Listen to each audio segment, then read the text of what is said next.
Nah, pertanyaan saya, tanpa buku manual, tanpa persiapan, nah dengan apa kita mendidik anak kita setelah itu? Jadi terbuktilah bahwa dari kita semua rata-rata orang tua itu nggak siap loh jadi orang tua. Belum pernah siap-siap dan nggak tahu caranya. Padahal anak kita itu kan produk canggih ya, mahakarya dari Tuhan. Dalam agama apapun itu disebutkan, anak kita mahakarya dari Tuhan. Ya jelas-jelaslah wajar kalau kita kesulitan mendidik anak kita, karena dia secanggih Boeing. Ya, dan biasanya pelajaran ini pun mereka dapatkan tuh dari orang tua mereka ya. Yes. Melihat cara didik, akhirnya neneknya yang mengurus dulu, dan kita orang tua muda itu melihat cara orang tuanya mengurus. Ya, betul. Menariknya adalah pada saat kita tidak siap, kita mencoba untuk belajar dari sekitar. Yang terdekat adalah dari orang tua.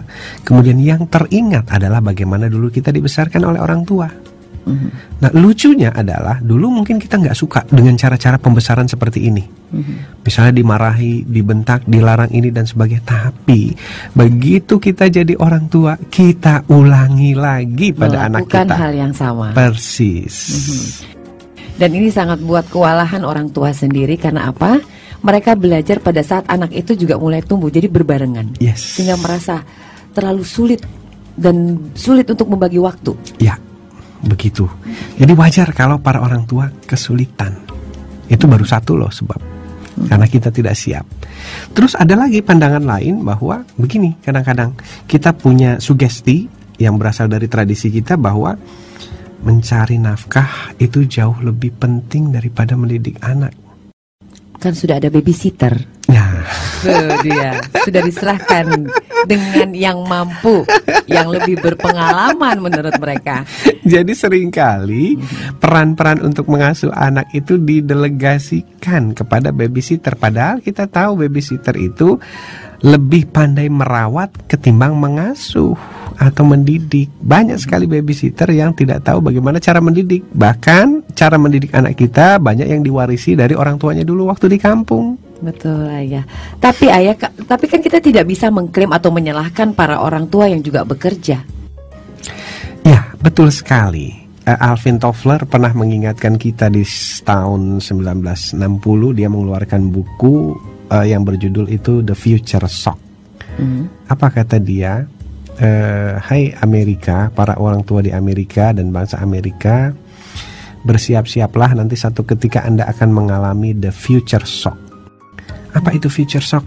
Di mana nanti para orang tua atau para ibu yang dulunya menjadi full mom atau ibu penuh di rumah, nanti di zaman itu akan menjadi karyawan, profesional, dan para pekerja.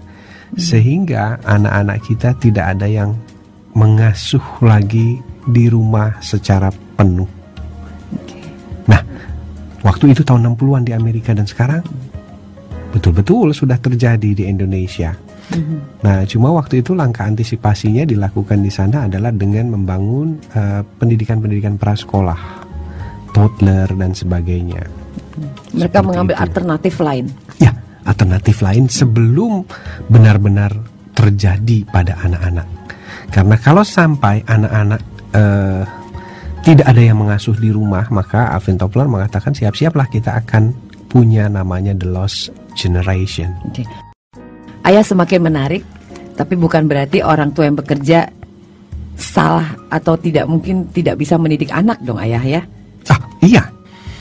Jadi kalau seandainya kita menikah, lebih mempersiapkan nikahnya sendiri atau menjadi pasangan hidup dari pasangan kita, maka tentunya kita akan kesulitan manakala kita punya anak.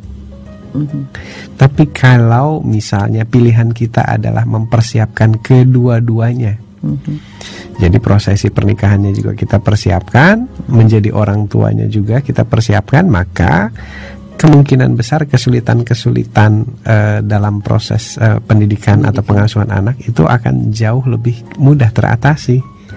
Jadi itu mungkin efek efek samping ya dari pilihan. Jadi di sini kita tidak ingin menekankan pada ini salah atau ini benar, tapi kita ingin memberikan sebuah penyadaran bagi kita semua para orang tua bahwa setiap pilihan itu punya efek samping.